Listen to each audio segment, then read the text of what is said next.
हाँ जी स्टूडेंट्स, अज असीं शुरू करन जा रहे हैं chapter number 5 periodic classification of elements. तुसीं 9th क्लास दे विच पढ़िया है कि साडे आले दुआले जिन्ना भी मैटर है वो एलीमेंट्स कंपाउंड्स ते मिक्सचर की फॉर्म दे विच प्रेजेंट है। ठीक है, और कंपाउंड ते मिक्सचर दा की डिफरेंस हुंदा है ये भी तुसीं 9th क्लास च पढ़िया। मेनली जिहड़े एलीमेंट्स हुंदे आ उन्हां विच एक ही टाइप दे एटम्स हुंदे। तुहानूं पता कि हुण तक किन्ने एलीमेंट्स जिहड़े डिस्कवर हो चुके हैं प्रेजेंट टाइम तक 114 जिहड़े आ वो सानूं पता है। ठीक है, तो 1800 AD तक सिर्फ तो सिर्फ 30 एलीमेंट्स सीगे जिन्हां बारे पता सीगा, और ये जिन्ने भी एलीमेंट्स है इन्हां सारियां दियां वक्खो वक्खरियां प्रॉपर्टीज़ है। हुण जिवें डिफरेंट एलीमेंट्स जदों डिस्कवर होए साइंटिस्ट ने इन्हां एलीमेंट्स दियां प्रॉपर्टीज़ दे बारे होर ज़्यादा इनफॉर्मेशन जिहड़ी सी ओह इकट्ठी करनी शुरू कर दित्ती। उन्होंने देखा कि एलीमेंट्स नूं अरेंज करना बहुत ही डिफिकल्ट सीगा, इस करके उन्होंने कुछ पैटर्न दे लई देखा कि इन्हां दियां प्रॉपर्टीज़ विच कुछ सिमिलैरिटी है कि जिन्हां दे अकॉर्डिंगली असीं एलीमेंट्स नूं अरेंज कर सकीए।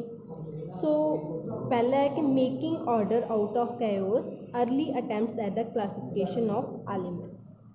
हुण देखो जिवें कोई भी तुसीं एग्जाम्पल देनी है कि एक शॉप है। ठीक है, एक शॉप दे विच जिवें ग्रोसरी दी शॉप है उहदे विच हर एक चीज़ां दी प्रॉपर वंड कीती हुंदी है कि सोप्स किते होर रखे हुंदे आ, बिस्किट्स होर, खाण वाली चीज़ां होर। ठीक है, अलग अलग जगह ते अलग अलग कंपार्टमेंट्स बने हुंदे छोटे छोटे, और उन्हां दे विच अलग अलग ग्रोसरी दी आइटम्स रखियां जांदियां।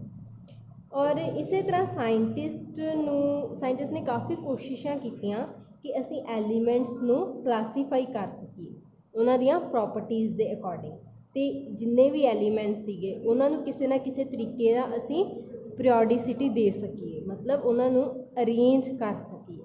ठीक है, तो पहलियां अटैम्प्ट्स जिहड़ियां सी उहदे विच इस तरह क्लासीफाई किया गया कि whether some elements are metals and other are non metals. इन्हां दे अकॉर्डिंगली उन्हां दी ग्रुपिंग जिहड़ी सी ओह कीती गई।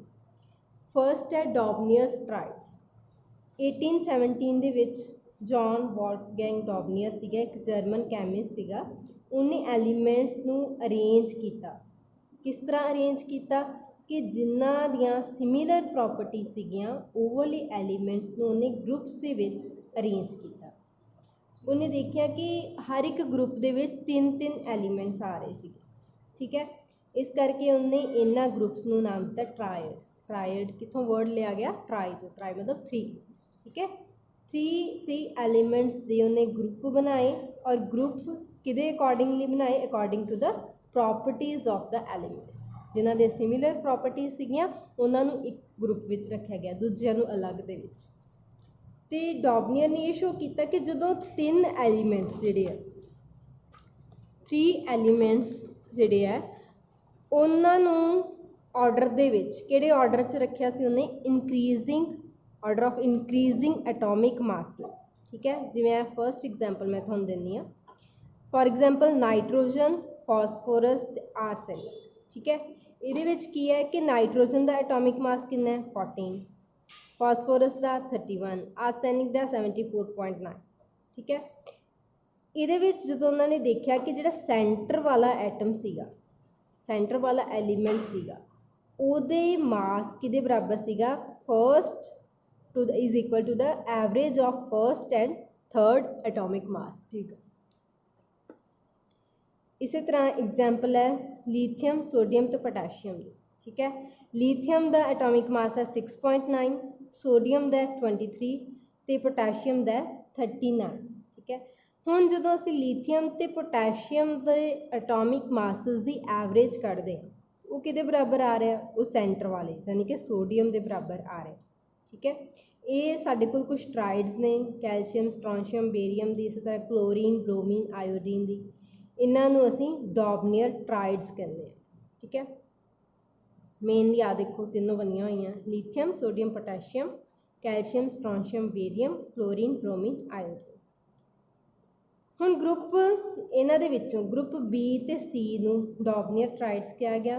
ठीक है, डॉबनियर ने आइडेंटिफाई कीतियां सिर्फ तो सिर्फ 3 ट्राइड्स। आ 3 ट्राइड्स उन्हें आइडेंटिफाई कीतियां सीगियां उस टाइम तक। इस करके ਇਹ ਜਿਹੜਾ ਟਰਾਈਡਸ ਵਿੱਚ ਕਲਾਸੀਫਾਈ ਕੀਤਾ ਗਿਆ ਐਲੀਮੈਂਟਸ ਨੂੰ ਇੰਨਾ ਜ਼ਿਆਦਾ ਯੂਜ਼ਫੁਲ ਨਹੀਂ ਮੰਨਿਆ ਗਿਆ ਕਿ ਸਾਡੇ ਜ਼ਿਆਦਾ ਕੰਮ ਨਹੀਂ ਆਇਆ, ਕਿਉਂਕਿ ਸਾਰੇ ਦੇ ਜਿੰਨੇ ਉਦੋਂ ਤੱਕ ਐਲੀਮੈਂਟਸ ਡਿਸਕਵਰ ਹੋਏ ਸੀ ਉਹਨਾਂ ਸਾਰਿਆਂ ਨੂੰ ਅਰੇਂਜ ਪ੍ਰੋਪਰਲੀ ਨਹੀਂ ਕੀਤਾ ਜਾ ਸਕਿਆ। ਸੋ ਦੈਟਸ ਵਾਈ ਅਸੀਂ ਇਹਨੂੰ ਜ਼ਿਆਦਾ ਕੰਸੀਡਰ ਨਹੀਂ ਕਰਦੇ, ਬਟ ਫਿਰ ਵੀ ਉਹਨੇ ਅਟੈਂਪਟ ਕੀਤੇ ਸੀ, ਫਰਸਟ ਅਟੈਂਪਟ ਕੀਤੇ ਸੀ, ਅਤੇ ਕੁਛ ਹੱਦ ਤੱਕ ਉਸ ਟਾਈਮ ਵੇਲੇ ਕੁਛ ਹੱਦ ਤੱਕ ਇਹ ਸਫਲ ਵੀ ਹੋਈ। ਠੀਕ ਹੈ, ਨੈਕਸਟ ਹੈ ਬੇਟਾ ਨਿਊਲੈਂਡਸ ਲਾਅ ਆਫ ਆਕਟੇਵਸ। ਹੁਣ ਡੌਬਨੀਅਰ ਨੇ ਜਦੋਂ ਕਲਾਸੀਫਾਈ ਕੀਤਾ ਐਲੀਮੈਂਟਸ ਨੂੰ, ਉਸ ਤੋਂ ਬਾਅਦ ਹੋਰ ਕੈਮਿਸਟ ਜਿਹੜੇ ਹੋਰ ਸੀਗੇ ਉਸ ਟਾਈਮ ਦੇ, ਉਹਨਾਂ ਨੇ ਦੇਖਿਆ ਕਿ ਐਲੀਮੈਂਟਸ ਦੀਆਂ ਪ੍ਰੋਪਰਟੀਜ਼ ਅਸੀਂ ਕਿੱਦਾਂ ਕੋਰੀਲੇਟ ਕਰ ਸਕਦੇ ਉਹਨਾਂ ਦੇ ਐਟੋਮਿਕ ਮਾਸਿਸ ਦੇ ਹਿਸਾਬ। 1866 ਦੇ ਵਿੱਚ ਜੌਨ ਨਿਊਲੈਂਡ ਸੀਗਾ, ਇੰਗਲਿਸ਼ ਸਾਇੰਟਿਸਟ ਸੀਗਾ। ਉਹਨੇ ਕੀ ਕੀਤਾ ਕਿ ਐਟੋਮਿਕ ਮਾਸਿਸ ਦੇ ਆਰਡਰ ਦੇ ਵਿੱਚ, ਇਨਕਰੀਜ਼ਿੰਗ ਐਟੋਮਿਕ ਮਾਸਿਸ ਦੇ ਆਰਡਰ ਦੇ ਵਿੱਚ ਉਹਨੇ ਐਲੀਮੈਂਟਸ ਨੂੰ ਅਰੇਂਜ ਕੀਤਾ। ਔਰ ਸਭ ਤੋਂ ਲੋਐਸਟ ਐਟੋਮਿਕ ਮਾਸ ਕਿਹਦਾ ਪੀਰੀਓਡਿਕ ਟੇਬਲ ਦੇ ਵਿੱਚ? ਹਾਈਡਰੋਜਨ। ਔਰ ਉਹਨੇ ਐਂਡ ਕਿੱਥੇ ਕੀਤਾ? ਥੋਰੀਅਮ 'ਤੇ, ਜਿਹੜਾ ਕਿ 56ਵਾਂ ਐਲੀਮੈਂਟ ਸੀਗਾ, 56th ਐਲੀਮੈਂਟ ਸੀਗਾ। ਉਹਨੇ ਦੇਖਿਆ ਕਿ ਹਰ 8ਵੇਂ ਐਲੀਮੈਂਟ ਕਿ ਆਕਟੇਵਸ ਹੈ ਨਾ, ਹਰ 8ਵੇਂ ਐਲੀਮੈਂਟ ਦੀਆਂ ਪ੍ਰੋਪਰਟੀਜ਼ ਸੇਮ ਸੀਗੀਆਂ ਜਿਵੇਂ ਕਿ ਪਹਿਲੇ ਐਲੀਮੈਂਟਸ ਦੇ। ਮੈਂ ਤੁਹਾਨੂੰ ਦਿਖਾਉਂਦੀ ਹਾਂ ਟੇਬਲ ਤੋਂ।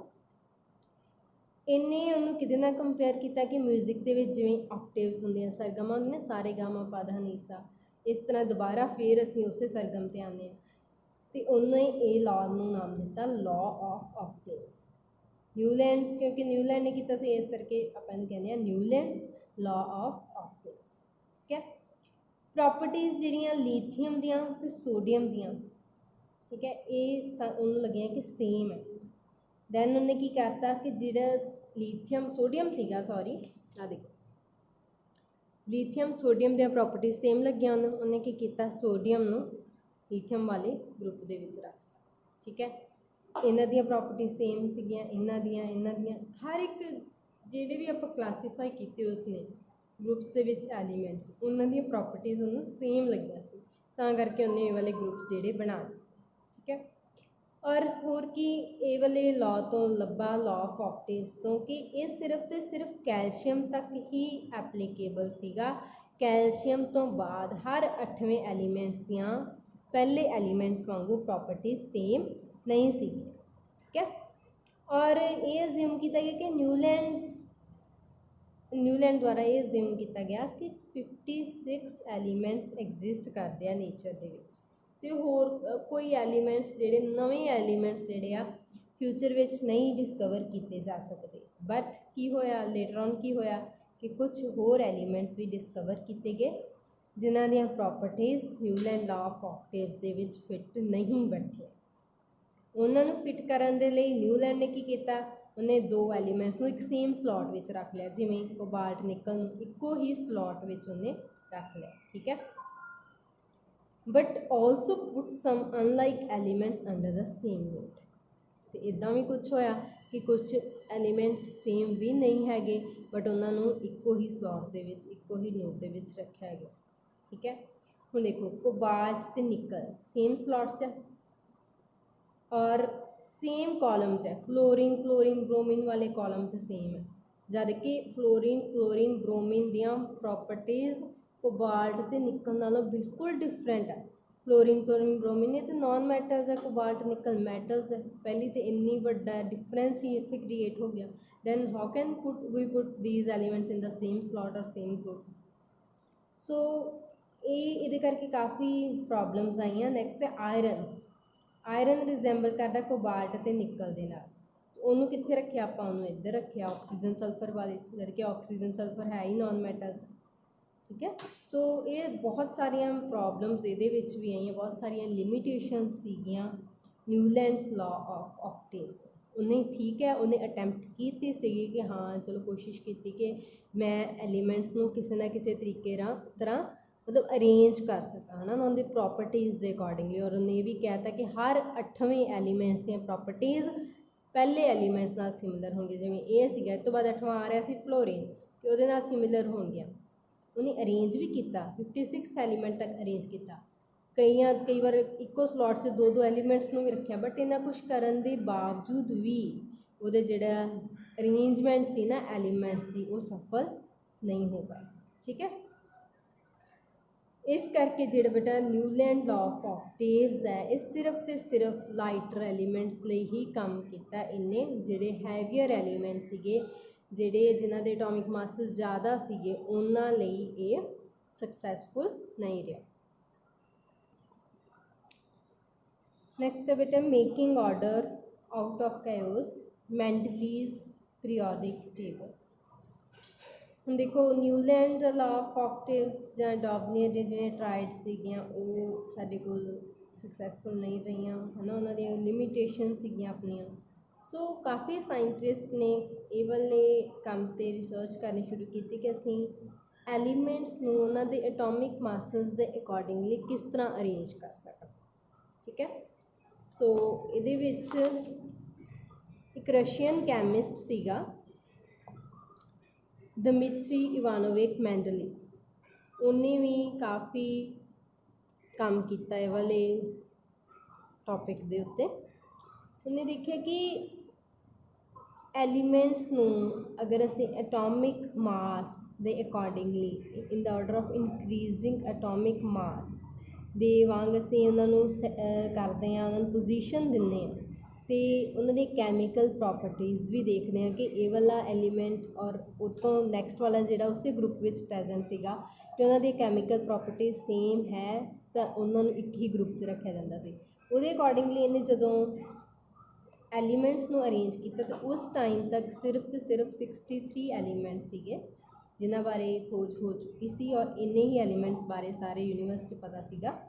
ਉਹਨੇ ਕੀ ਕਿਹਾ ਕਿ ਐਟੋਮਿਕ ਮਾਸਿਸ ਜਿਹੜੇ ਐਲੀਮੈਂਟਸ ਦੇ ਐਟੋਮਿਕ ਮਾਸਿਸ ਆ ਨਾ ਉਹਦੇ ਵਿੱਚ ਅਤੇ ਉਹਨਾਂ ਦੀਆਂ ਫਿਜ਼ੀਕਲ ਅਤੇ ਕੈਮੀਕਲ ਪ੍ਰੋਪਰਟੀਜ਼ ਦੇ ਵਿੱਚ ਉਹਨੇ ਰਿਲੇਸ਼ਨ ਫਾਈਂਡ ਕੀਤਾ। ਔਰ ਕੈਮੀਕਲ ਪ੍ਰੋਪਰਟੀਜ਼ 'ਚ ਉਹਨੇ ਮੇਨਲੀ ਦੋ ਐਲੀਮੈਂਟਸ ਲਏ। ਠੀਕ ਹੈ, ਆਕਸੀਜਨ ਅਤੇ ਹਾਈਡਰੋਜਨ। ਆਕਸੀਜਨ ਸਾਨੂੰ ਪਤਾ ਗੈਸ਼ੀਅਸ ਫਾਰਮ 'ਚ ਐਗਜ਼ਿਸਟ ਕਰਦੀ ਹੈ, ਇਸੇ ਤਰ੍ਹਾਂ ਹਾਈਡਰੋਜਨ ਵੀ ਗੈਸ਼ੀਅਸ ਫਾਰਮ 'ਚ ਐਗਜ਼ਿਸਟ ਕਰਦੀ ਹੈ। ਉਹਨੇ ਇਹ ਦੇਖਿਆ ਕਿ ਇਹ ਜਿਹੜੇ ਐਲੀਮੈਂਟਸ ਹੈ ਜਿਹੜੇ ਮੈਂ ਅਰੇਂਜ ਕੀਤੇ ਆ ਇਹ ਜਦੋਂ ਆਕਸੀਜਨ ਅਤੇ ਹਾਈਡਰੋਜਨ ਨਾਲ ਰਿਐਕਟ ਕਰਦੇ ਆ ਅਤੇ ਕਿਸ ਤਰ੍ਹਾਂ ਦੇ ਕੰਪਾਊਂਡ ਬਣਾਉਂਦੇ। ਉਹਨੇ ਆਕਸੀਜਨ ਅਤੇ ਹਾਈਡਰੋਜਨ ਨੂੰ ਕਿਉਂ ਚੂਜ਼ ਕੀਤਾ ਕਿਉਂਕਿ ਇਹ ਕਾफ़ੀ ਰਿਐਕਟਿਵ ਹੈ ਔਰ ਮੋਸਟਲੀ ਜ਼ਿਆਦਾਤਰ ਇਹ ਜਿਹੜੇ ਐਲੀਮੈਂਟਸ ਹੈ ਉਹਨਾਂ ਦੇ ਨਾਲ ਰਿਐਕਟ ਕਰ ਜਾਂਦੀਆਂ ਦੋਨੋਂ ਗੈਸਿਸ। ਔਰ ਇਹਨਾਂ ਦੇ ਜਦੋਂ ਹਾਈਡਰੋਜਨ ਨਾਲ ਰਿਐਕਟ ਕਰਨਗੇ ਤਾਂ ਹਾਈਡਰਾਈਡਸ ਬਣਾਉਣਗੇ, ਜਦੋਂ ਆਕਸੀਜਨ ਨਾਲ ਐਲੀਮੈਂਟਸ ਰਿਐਕਟ ਕਰਨਗੇ ਤਾਂ ਆਕਸਾਈਡ ਬਣਾਉਣਗੇ। ਅਤੇ ਇਸੇ ਹੀ ਪ੍ਰੋਪਰਟੀ ਨੂੰ ਉਹਨੇ ਬੇਸ ਲਿਆ ਕਿ ਐਲੀਮੈਂਟਸ ਨੂੰ ਕਲਾਸੀਫਾਈ ਕਿੱਦਾਂ ਕਰਨਾ।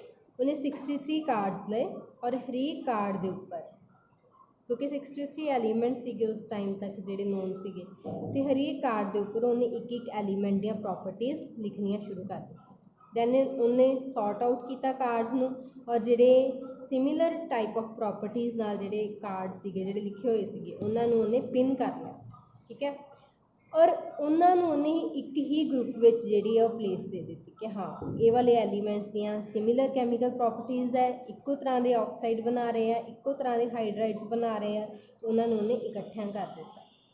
ਉਹਨੇ ਦੇਖਿਆ ਕਿ ਮੋਸਟ ਆਫ ਦਾ ਐਲੀਮੈਂਟਸ ਉਹਨਾਂ ਨੂੰ ਪੀਰੀਓਡਿਕ ਟੇਬਲ 'ਚ ਜਗ੍ਹਾ ਮਿਲ ਗਈ ਸੀ ਔਰ ਉਹਨਾਂ ਦੀ ਪਲੇਸ ਕਿੱਦਾਂ ਸੀਗੇ ਕਿ ਇਨ the order of increasing atomic ਮਾਸਿਸ, ਇਸ ਤਰ੍ਹਾਂ ਉਹਨੇ ਅਰੇਂਜ ਕਰ।